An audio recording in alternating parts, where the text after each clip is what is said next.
Assalamualaikum warahmatullahi wabarakatuh. Basobo balik kita di Minang Mustika Jaya Channel. Ambo doakan semoga dunsana kasadonyo tetap dalam keadaan sehat walafiat dalam menjalankan ibadah puasa. Dalam video kali ini kita akan cuba untuk mengulang-ulang kaji tentang bab puasa.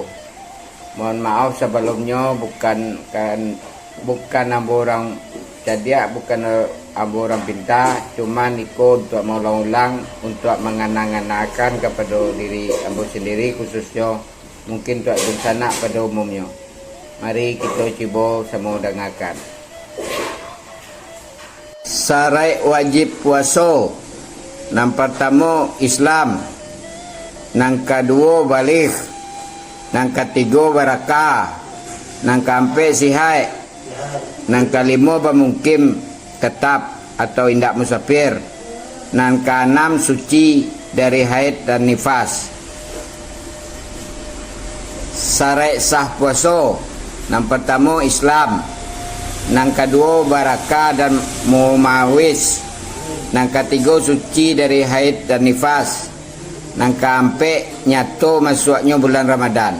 Rukun-rukun puasa. Yang pertama orang nambah puasa, yang kedua berniat, yang ketiga menahan diri daripada perkara yang membatalkan puasa. Perkara yang membatalkan puasa. Yang pertama makan jo minum dengan sengaja. Yang kedua memasukkan dengan sengaja benda ke dalam rongga yang terbuka seperti lubang hidung, telinga, mulut dan lubang kemaluan. Yang ketiga muntah dengan sengaja. Yang keempat keluar haid atau nifas. Yang kelima gilo. Yang keenam murtad. Yang ketujuh keluar mani dengan sengaja. Yang ke-8 bersetubuh di siang hari. Perkara sunat ketika puasa.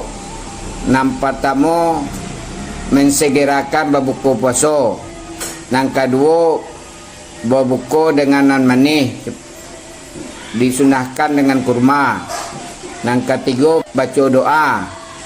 Yang keempat melambaikan bersahur.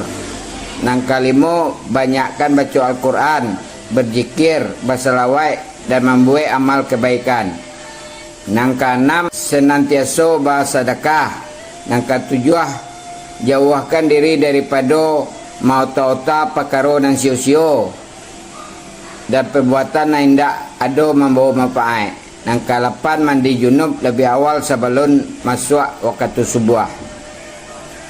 Makruh ketika puasa. Yang pertama suntik, yang kedua berbekam, yang ketiga berkumur-kumur, yang keempat memasukkan air ke dalam rongga hidung secara berlebihan, yang kelima mandi yang berlebihan, yang keenam rasa makanan di ujung lidah. 5 hal yang menghilangkan pahala puasa.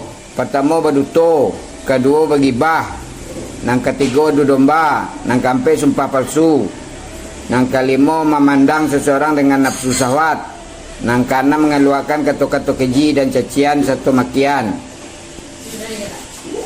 Golongan yang wajib qada puasa.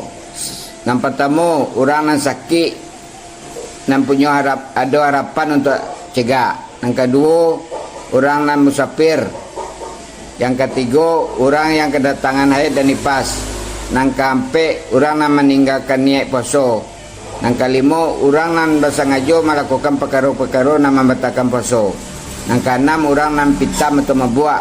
Yang ketujuh orang yang sedang kelaparan dan kehausan.